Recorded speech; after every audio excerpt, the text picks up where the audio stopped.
saya telepon Mas Bayu, Mas ini jenggot saya antar ke Jogja aja, kayaknya ada yang tidak beres, ini ada jenggot itu kayaknya ada penyakit apa yang, karena saya itu buka HP itu siang, saya buka HP waktu itu hari Senin siang, itu Mas Bayu bilang JN-nya udah meninggal Mas. Wah, pertama sih saya udah siap ya, jadi udah sudah siap menyiapkan diri lah, ya udah nggak apa-apa. Tapi kelamaan itu nggak bisa nahan gitu, nggak bisa nahan air mata ketika ingat waktu momen-momen berjuang ya bersama Jenggot Naga waktu dari nol.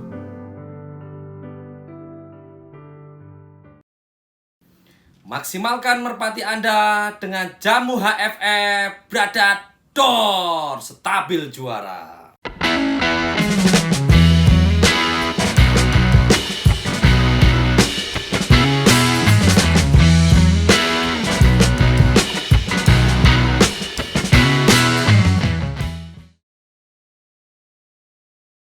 Assalamualaikum warahmatullahi wabarakatuh. Masih kembali bersama dengan saya Dayat NBS di channel Adika NBS Official.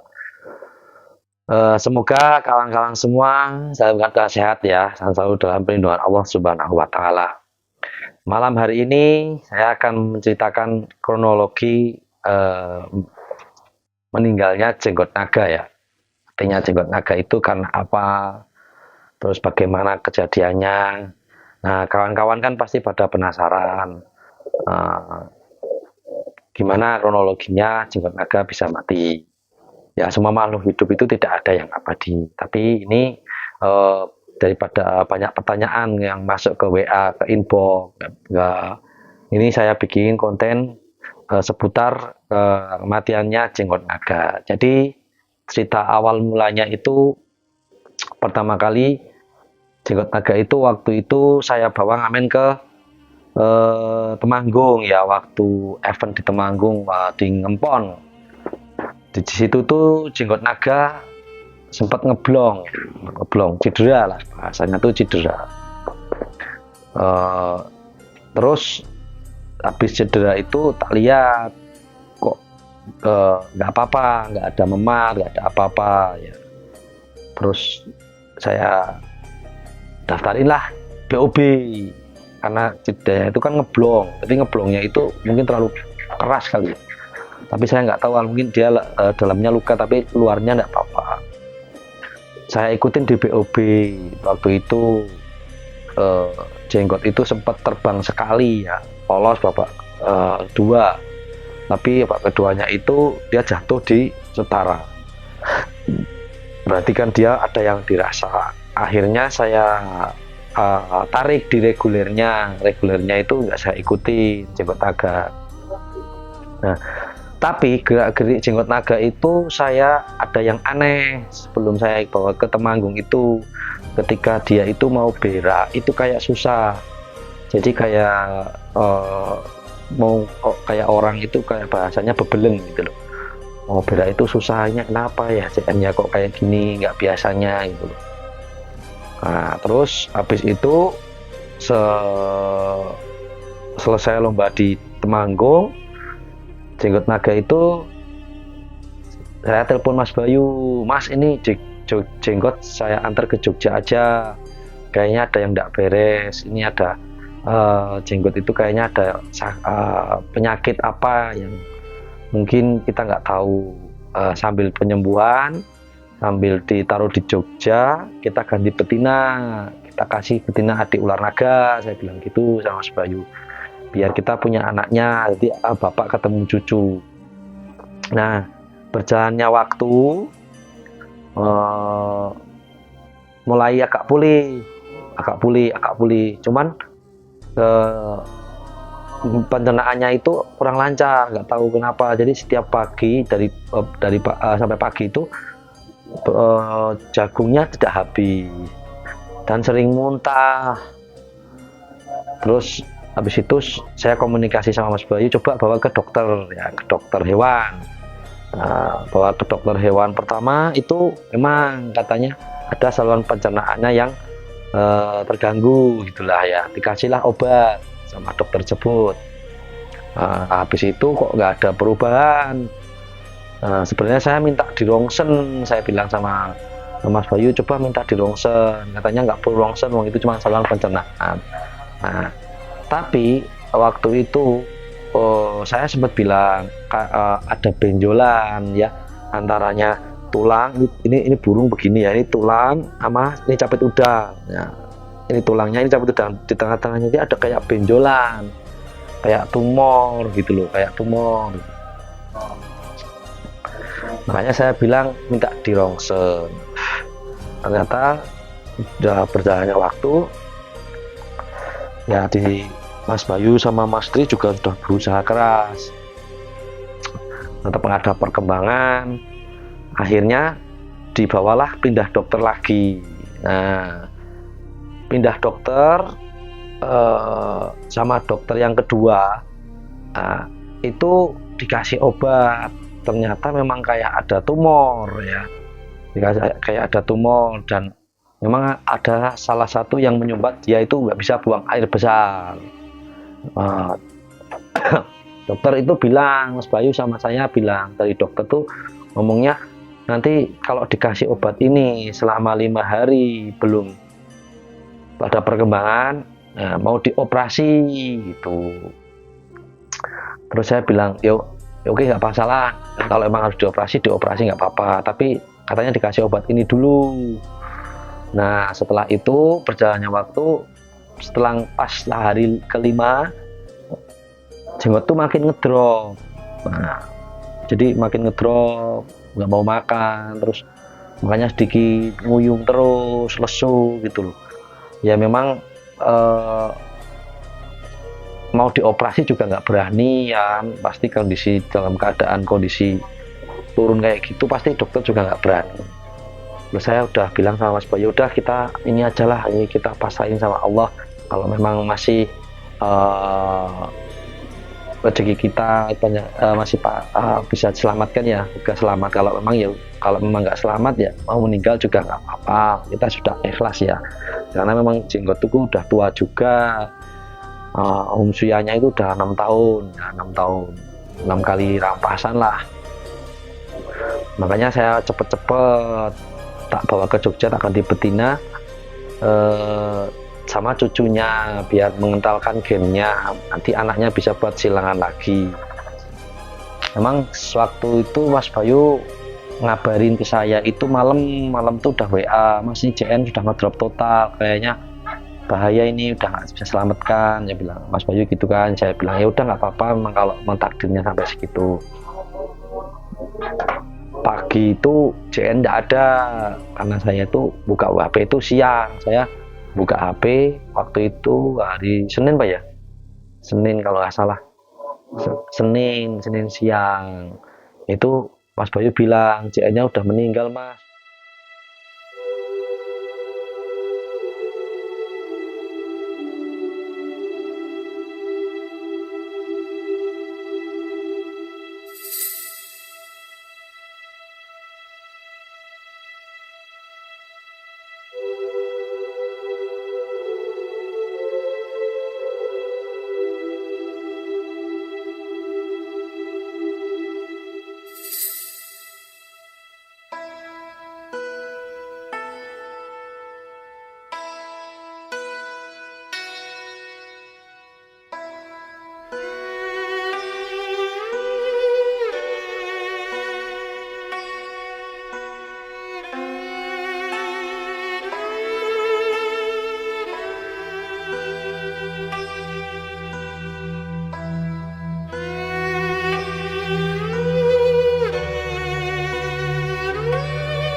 Pertama sih saya udah siap ya, jadi udah sudah siap menyiapkan diri lah ya, udah nggak apa-apa.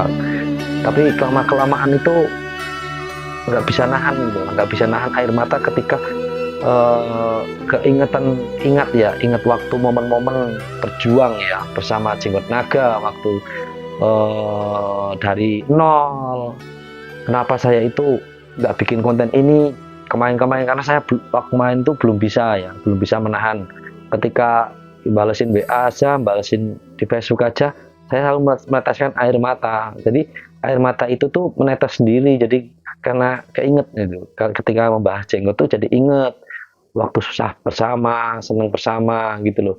Karena Jenggot Naga itu sudah saya anggap kayak anak sendiri. Jadi keluarga saya merasa sangat kehilangan juga. Tentunya Mas Bayu juga melihat masa kehilangan karena kesayangan Mas Bayu juga ya.